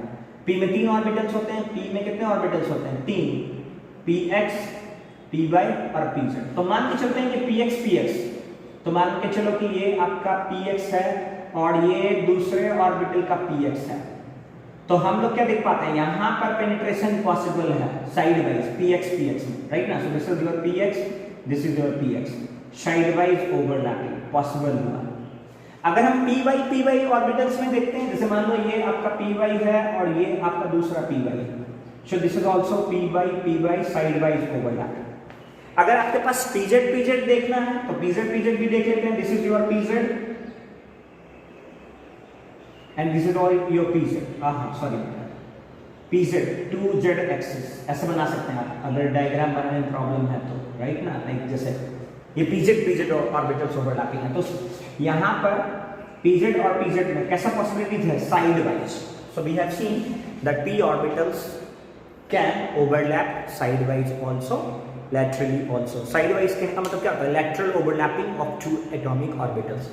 तो यहाँ पर लैटरल ओवरलैपिंग है, यहाँ पर हेड ऑन या एक्सियल या लीनियर ओवरलैपिंग है, यहाँ पर लैटरल ओवरलैपिंग इज 0, यहाँ पर head on overlapping is perform. यहाँ पर पहली पॉसिबिलिटीज में हम क्या देख पा रहे हैं? Side wise overlapping, that means lateral overlapping can be proceed into the 2p atomic orbitals. Now इसकी सेकंड पॉसिबिलिटीज क्या है, ये चीज देखिए। तो देखिए इसकी सेकंड पॉसिबिलिटीज क्या है? उस पर हम लोग गौर फरमाते हैं। तो आगे बढ़ते हैं, देखो इसको मिटाता हूँ, ओके ओके ओके, चलो हाँ इसको मिटाता हूँ, आगे बढ़ते हैं। अब देखिए तीसरी पॉसिबिलिटीज क्या है, मतलब P और P की दूसरी पॉसिबिलिटीज क्या है। तो देखते हैं हमारे पास दूसरी पॉसिबिलिटीज क्या है। When we talk about the head on overlapping, right ना, so head on overlapping, head on linear और axial overlapping between two p orbitals. तो किसी भी दो p ऑर्बिटल्स को अगर हम लोग कंसीडर करते हैं तो इफ ये आपका px है और ये आपका px है तो यहाँ पर लीनियर ओवरलैपिंग पॉसिबल हो सकता है, और ये एक कॉमन डेवलपमेंट कर सकता है जहां पर एक बॉन्ड का सेटअप है। तो यहाँ पर px और px कैसा सेटअप है, लीनियर सेटअप है, एक्सियल सेटअप है या हेड ऑन सेटअप है। तो यहाँ पर केमिकल बॉन्ड एस्टैब्लिश्ड हो सकता है। अब समझना क्या है, यहाँ पर देखिए कि जब कभी भी कंबाइंड इफेक्ट देखते हैं, यहाँ पर क्या देखते हैं, कंबाइंड इफेक्ट। कंबाइंड इफेक्ट क्या होता है, अब देखिए मान लीजिए कंबाइंड इफेक्ट क्या है कि आपके किसी एटम्स के सिर्फ दो ही एटॉमिक ऑर्बिटल है, latest say that pz and py है आपके पास, राइट ना। तो यहाँ पर है pz और यहाँ पर है py। तो ये एटॉमिक ऑर्बिटल है आपका pz और ये एटॉमिक ऑर्बिटल है आपका py, ठीक है। अच्छा, एक और एटम्स है जिसका ये वाला एटॉमिक ऑर्बिटल है pz और एक और एटॉमिक ऑर्बिटल है py। तो कॉम्बिनेशन के हिसाब से देखो क्या है, अगर ये अपना z है और ये अपना z है तो ये y और ये y हो जाएगा। तो हमने क्या बोला, देखो z और z को हम लीनियरली ओवरलैप करा रहे हैं, इसको हमने एक लाइन में ओवरलैप करा, लीनियर ओवरलैप करा। लीनियर ओवरलैप कराने के बाद ये कैसा ओवरलैप हो रहा है, लैटरल। यानी when pz proceed to linear overlapping then py goes for the lateral overlapping. यानी कॉन्सेप्ट क्या कहता है यहाँ पर देखिए कि अगर इन दोनों के ओवरलैपिंग में pz को हम लीनियर भेज देते हैं, pz को हम क्या भेज देते हैं, लीनियर, तो अल्टीमेटली py कैसे ओवरलैप हो जाएगा, लैटरल। इसमें हम कुछ नहीं कर सकते, राइट ना, ये कॉम्बिनेशन है ऐसा। तो यहाँ पर कंबाइंड इफेक्ट आपको देखने को मिलेगा। तो सिचुएशन क्या बनेगा, देखो बेटा यहाँ पर कि दो एटॉमिक ऑर्बिटल्स लीनियर ओवरलैपिंग में चला गया और दो एटॉमिक ऑर्बिटल्स लैटरल ओवरलैपिंग में चला गया, और लैटरल ओवरलैपिंग को हम इस तरीके के लाइन से रिप्रेजेंट कर देते हैं, ठीक है। तो यहाँ पर लैटरल ओवरलैपिंग हुआ, यहाँ पर लीनियर ओवरलैपिंग। अब देखिए कंबाइंड इफेक्ट का एक चीज और हम देख सकते हैं, जहां पर तीन ऑर्बिटल्स होगा वहां पर क्या कॉम्बिनेशन बनता है। तो देखो जहां पर तीन ऑर्बिटल्स है, जहां पर क्या है, तीन ऑर्बिटल एक साथ है, px py pz तीनों ऑर्बिटल्स है एक साथ। तो दैट मीन देखो यहां से मान लेते हैं ये है आपका pz, ये है आपका pz, ठीक है, और आपने दूसरे pz को लीनियर ओवरलैपिंग करा दिया, तो ये है pz, ठीक है। दूसरा देखिए मान लेते हैं यहां पर है आपके पास ये py, ये py। नेक्स्ट मान लेते हैं ये है आपके पास px, ये है आपके पास px। तो px को हम ऐसे लाइन बना के रिप्रेजेंट कर देते हैं, px को हम ऐसे लाइन बना के रिप्रेजेंट कर देते हैं। तो ध्यान दीजिएगा, देखिए यहाँ पर हमने क्या कॉम्बिनेशन प्रोड्यूस करा है, pz और pz को हमने लीनियरली रखा, इसको क्या बना दिया, लीनियर। जैसे हम pz को लीनियर बनाया, अल्टीमेटली अपने आप py के पोजीशन के कारण, लैटरल पोजीशन के कारण, that py participate into the lateral overlapping. वैसे ही px और px के लैटरल पोजीशन के कारण, that px can goes into the lateral overlapping. तो यहां पर क्या देख पा रहा है कंबाइंड इफेक्ट में, देखो pz linear, then ultimately py plus py अपने आप लैटरल में चला जाएगा, px प्लस px अपने आप लैटरल में चला जाएगा, राइट है। यहां पर देखो pz लीनियर है, pz plus pz linear, then py plus py अपने आप किस में चला गया, लैटरल ओवरलैपिंग में चला गया। तो बॉन्ड के ओवरलैपिंग का कॉन्सेप्ट ये कहता है, when two atomic orbitals undergoes the overlapping, then there are two types of overlapping are possible. That very first overlapping is called head-on axial or linear overlapping, where a strong bond can be formed because the penetration is the large. हम कहते हैं ना दो चीजों में penetration large area के लिए होगा, वहां पर क्या होगा, स्ट्रॉन्ग फोर्स सेटअप होगा। जहां पर स्ट्रॉन्ग फोर्स सेटअप होगा, that bond will be stronger. इसलिए जो एक बॉन्ड फॉर्म होता है due to the linear overlapping, that will be the stronger bond, और this stronger bond is called sigma bond. तो कोवेलेंट बॉन्ड की सबसे पहली श्रेणी में आता है कौन सा बॉन्ड, आपका सिग्मा बॉन्ड। सेकेंड हम लोग कहते हैं क्या, जहां पर लैटरल ओवरलैपिंग होता है वहां पर परसेंटेज जो पेनिट्रेशन है या परसेंटेज ओवरलैपिंग है दैट इज वेरी लेस, यानी वहां पर क्या फॉर्म हो रहा है आपका, वहां पर आपका फॉर्म हो रहा है pi bonding, and pi bonding is the weaker bond. तो sigma bond stronger bond, pi bond is the weaker bond. So there are two type of covalent bond, pi bond and sigma bond. Clear है यहां तक? कोई confusion तो नहीं है बेटा राजा?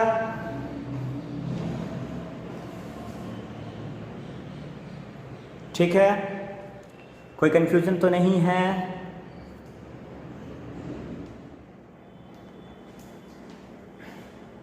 Okay तो देखो, यानी कि अभी तक हम लोगों ने ये पढ़ा, due to the overlapping of atomic orbitals there are two different type of covalent bond can be form. So due to atomic orbitals, the very first covalent bond is called sigma bond। ये कौन सा bond है बेटा? Sigma bond है। तो sigma bond किसके कारण होता है? तो अभी बताया था मैंने कि जब कोई भी दो एटॉमिक ऑर्बिटल्स या तो लीनियर ओवरलैप करे, या तो एक्सियल ओवरलैप करे, या तो फिर आपका हेड ऑन ओवरलैप करे, तो इस टाइप के ओवरलैपिंग से जो बॉन्ड फॉर्म होता है वो होता है sigma bond. Sigma bond stronger होता है क्योंकि मैंने अभी आपको दिखा भी था कि दो एटॉमिक ऑर्बिटल के बीच में लार्ज पेनिट्रेशन था। तो आपने देखो यानी क्या लिख सकते हैं हम लोग यहाँ पर कि bond form due to linear axial और head on overlapping of atomic orbital is called sigma bond. Sigma bond कैसा बॉन्ड होता है? स्ट्रॉन्गर बॉन्ड होता है।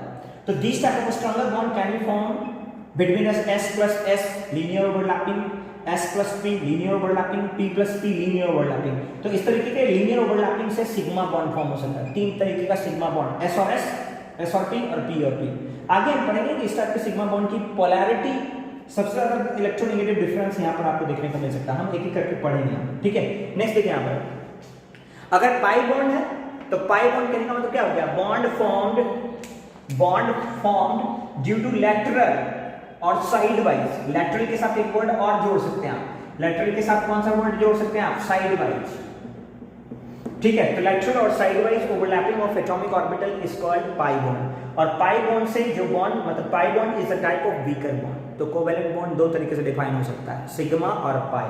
अब चीज समझिए, अगर हमने देखा था हमने अभी एक चीज देखा था, ठीक है, उसके लिए थोड़ा सा स्पेस चाहिए, तो मैं थोड़ा सा स्पेस बना लेता हूं कि मान के चलो आपके पास है नाइट्रोजन, एटॉमिक नंबर 7। आप इलेक्ट्रॉनिक कॉन्फ़िगरेशन लिख सकते हैं कैसे?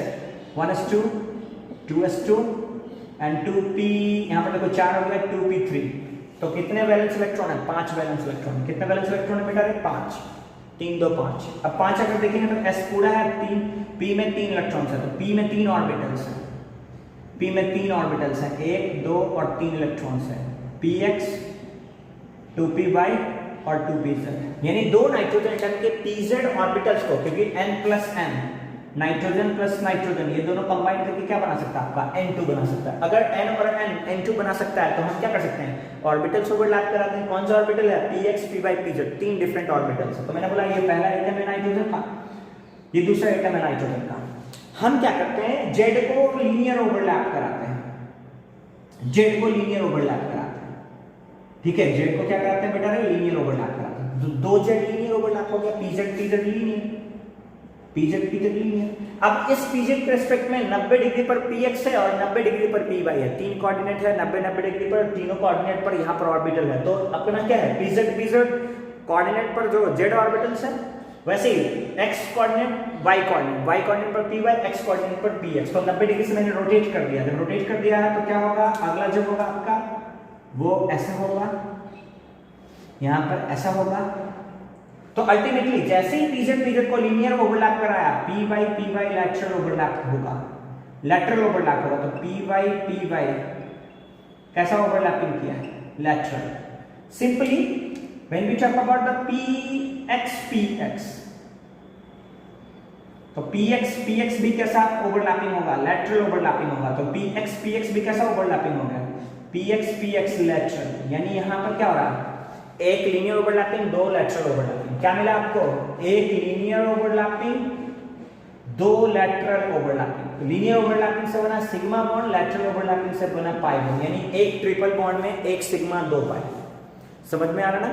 एक ट्रिपल बॉन्ड में एक सिग्मा दो पाई। तो समझना क्या क्या चीज देखिए यहाँ पर। अगर हम लिखते हैं hydrogen hydrogen single bond, oxygen oxygen double bond, nitrogen nitrogen triple bond. यानी कि हाइड्रोजन में सिर्फ कौन सा बॉन्ड है? सिग्मा, क्योंकि सिंगल है। ऑक्सीजन में डबल बॉन्ड है, एक सिग्मा एक पाई, तो एक सिग्मा एक पाई। नाइट्रोजन में ट्रिपल बॉन्ड है, इसका मतलब क्या हो गया, 2 पाई एक सिग्मा। तो एक ट्रिपल बॉन्ड में 2 पाई बॉन्ड है, एक सिग्मा बॉन्ड है। एक डबल बॉन्ड में एक पाई बॉन्ड है, एक सिग्मा बॉन्ड है। अगर सिंगल बॉन्ड है तो सिर्फ सिग्मा। क्लियर हो गया होगा, कोई कंफ्यूजन नहीं है ना। So this is the type of chemical bonding on the basis of nature of atomic orbitals overlapping. Okay friends, see you tomorrow. कल मिलते हैं हाइब्रिडाइजेशन के साथ। ओके, तब तक के लिए नमस्कार। कल मिलते हैं लेकिन हाइब्रिडाइजेशन के लिए।